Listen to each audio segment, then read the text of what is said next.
Assalamualaikum warahmatullahi wabarakatuh. Perkenalkan, nama saya Agus, saya perwakilan dari kelompok 8. Anggota kelompoknya terdiri dari Rudi Hartono dan Muhammad Prayogi. Saya akan membahas tentang standar operating procedure atau SOP. Standar operating procedure atau SOP adalah seperangkat instruksi langkah demi langkah yang disusun oleh sebuah organisasi untuk membantu pekerja melakukan operasi rutin yang kompleks. SOP bertujuan untuk mencapai efisiensi, keluaran kualitas, dan keseragaman kinerja, dan sekaligus mengurangi miskomunikasi dan kegagalan mematuhi peraturan industri atau organisasi. Ada lima istilah dalam SOP. Yang pertama, prosedur operasional standar, prosedur operasi yang baku, protap atau prosedur tetap, terus safe work instruction, safe operating procedure, standard working procedure, dan medi procedure. Yang kelima, PK atau prosedur kerja. Apa itu SOP? SOP, prosedur yang dilakukan secara benar dan konsisten. Terus, pengendalian mutu terhadap proses kegiatan organisasi. Definisi SOP. Menurut Rudy M. Tambunan, SOP adalah pedoman yang berisi prosedur-prosedur operasional standar yang ada dalam suatu organisasi yang digunakan untuk memastikan bahwa setiap keputusan, langkah, atau tindakan dan penggunaan fasilitas pemrosesan dilaksanakan oleh orang-orang di dalam suatu organisasi telah berjalan secara efektif, konsisten, standar, dan sistematis. Untuk siapa SOP dibuat? SOP dibuat untuk menjadi pedoman bagi para pelaksana pekerjaan. Ini bisa berarti para karyawan produksi, resepsionis, office boy, supir, staf administrasi di kantor, pabrik atau gudang, supervisor, dan manajer.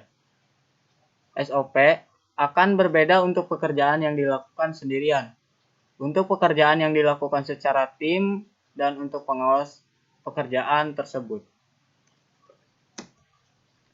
Kapan SOP disusun? SOP harus ada sebelum pekerjaan dilakukan. SOP digunakan untuk menilai apakah pekerjaan tersebut sudah dilakukan dengan baik atau tidak. Uji SOP sebelum dijalankan. Lakukan revisi setelah 1 atau 2 bulan trial. Lakukan revisi jika ada perubahan langkah yang bisa diakibatkan oleh adanya mesin baru, peralatan yang baru, tambahan pekerja, lokasi berbeda, dan semua yang mempengaruhi lingkungan kerja.